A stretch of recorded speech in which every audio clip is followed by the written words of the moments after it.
ملک میں فوج کی ہی فی الحال حکمرانی رہنی ہے، اور اس کے لیے جو آج کل سب سے زیادہ تناؤ ہے وہ یہ ہے کہ آئندہ فوج کے سربراہ کا چناؤ کس نے کرنا ہے اور کس نے بننا ہے۔ اب گو باجوہ صاحب کی طرف سے یا ان کے بہاف پہ ISPR نے اعلان تو کیا ہے کہ وہ مزید ایکسٹینشن نہیں لینا چاہیں گے اور ریٹائرمنٹ پہ جائیں گے، لیکن اگر وہ یو ٹرن نہیں لیتے یا ملکی حالات میں کوئی ایسی انہونی نہیں ہوتی کہ انہیں کچھ اور کرنا پڑ جائے، اور ان کی عمر ایسی ہے کہ ان کو 2 ماہ کی مزید ایکسٹینشن مل سکتی ہے، تو اگر ان عوامل کی بنا پہ وہ کوئی یو ٹرن نہیں لیتے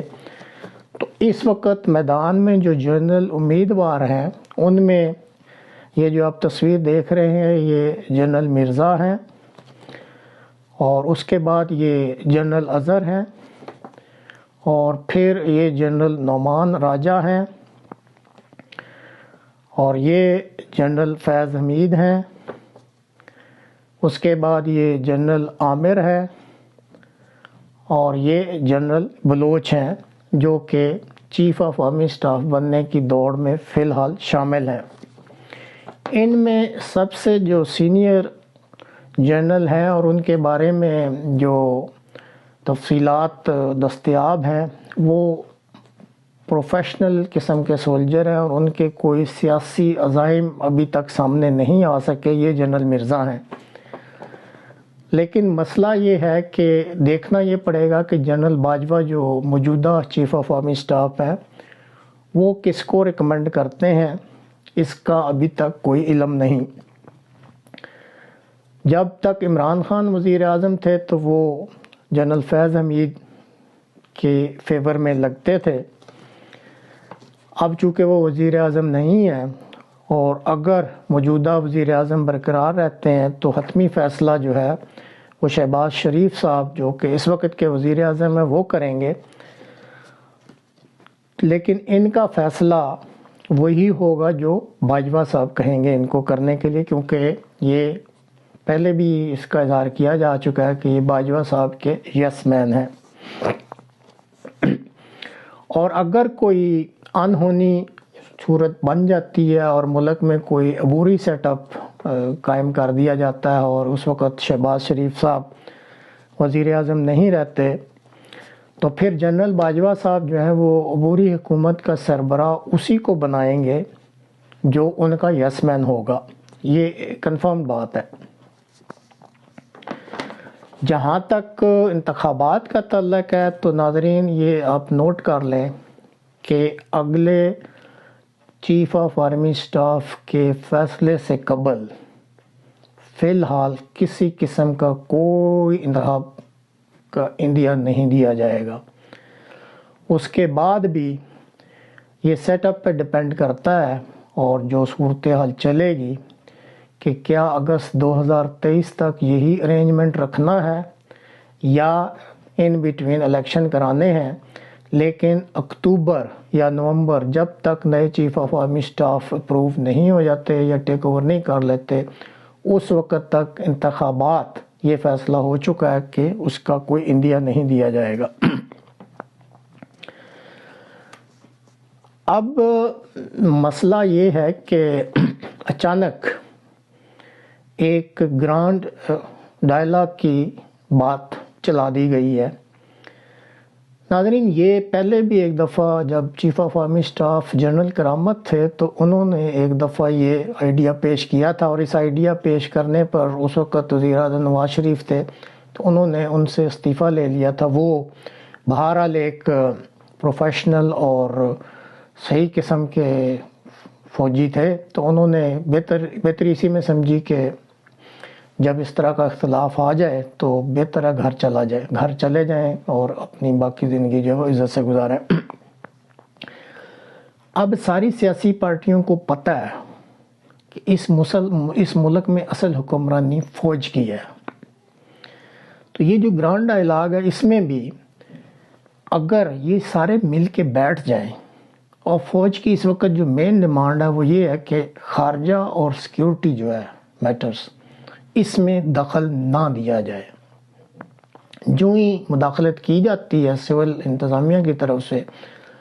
اختلافات پیدا ہوتے ہیں اور اس کا نتیجہ آپ کے سامنے آ جاتا ہے۔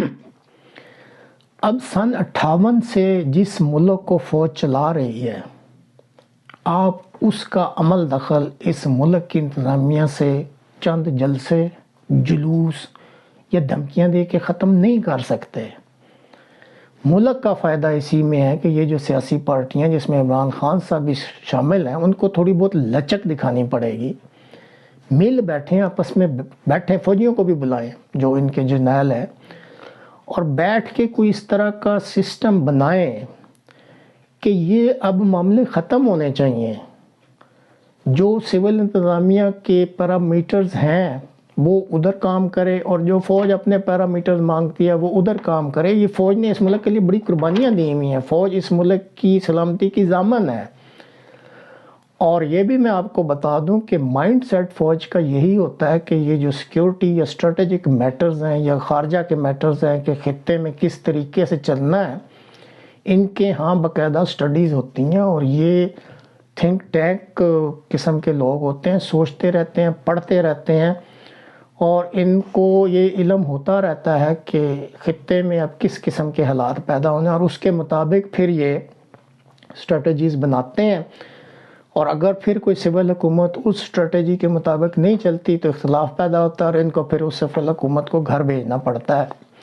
تو ایک لمبے عرصے سے یہ فیلڈ میں ہے سیکیورٹی اور خارجہ کے،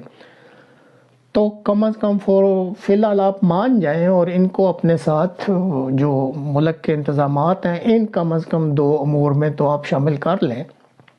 تو ایک بہتر رنگ میں جو ہے وہ کام آگے چل سکتا ہے۔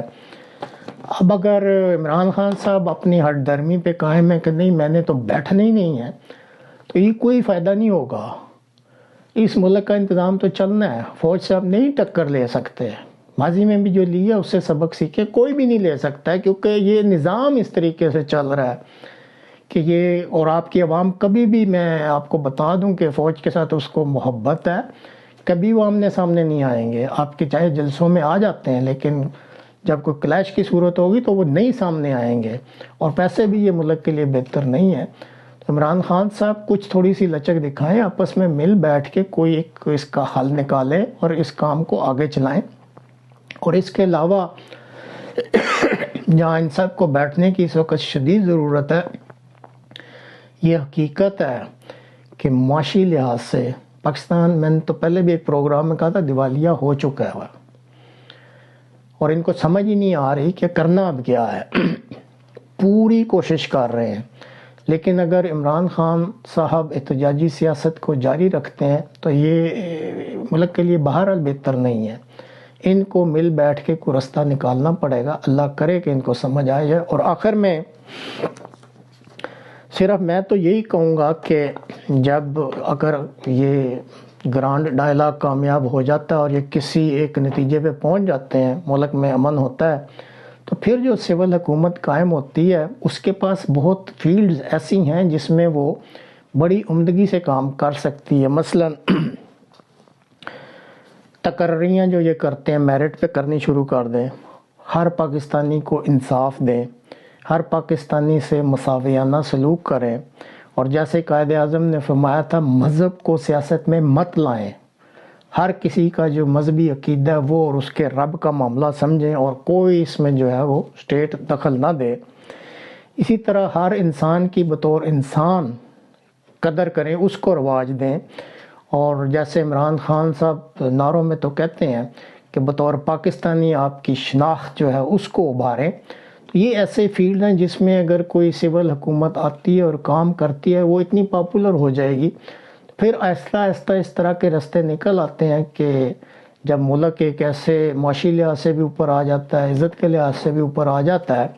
تو پھر اس میں سوچا جا سکتا ہے کہ جی اب پورا جو انتظام ہے سول حکومت کا وہ کس طرح سیاسی جماعتوں کو دیا جا سکتا ہے۔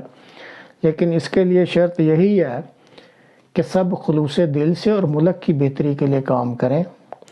آخر میں تو یہی کہتا ہوں کہ اگر آپ کا مطمع نظر اسلام ہے تو درستگی ہوگی، لیکن اگر ہر آدمی نے مطمع نظر اسلام آباد رکھا ہے تو پھر کچھ بھی نہیں ہوگا۔ اگر میں آپ سے پھر ایک ریکویسٹ ہے کہ یہ جو چینل ہے ZKM-TV، پلیز اس کو سبسکرائب کریں۔ بعض دوست کہتے ہیں کہ جی ہمیں یہ سمجھ نہیں آتی کہ کیسے کیا جاتا ہے، تو اگر آپ اپنے موبائل پہ ZKM-TV دیں تو یہ چینل اپیئر ہوتا ہے، اس میں انگلش میں لکھا ہوتا ہے سبسکرائب، اور جرمن میں ہوتا ہے ابونیرن، یا جس زبان میں بھی آپ دیکھنا ہے جس پہ آپ نے اس کو سیٹ کیا اس زبان میں سبسکرائب کا جو ترجمہ وہ اپیئر ہوتا ہے، اس کو صرف آپ نے کلک کرنا ہے۔ تو امید ہے آپ سبسکرائب کریں گے، کیونکہ اگر یہ سبسکرائبرز بڑھ جاتے ہیں تو پھر اس چینل میں ہم کچھ مزید جو ہے وہ سہولیات پیدا کر سکتے ہیں۔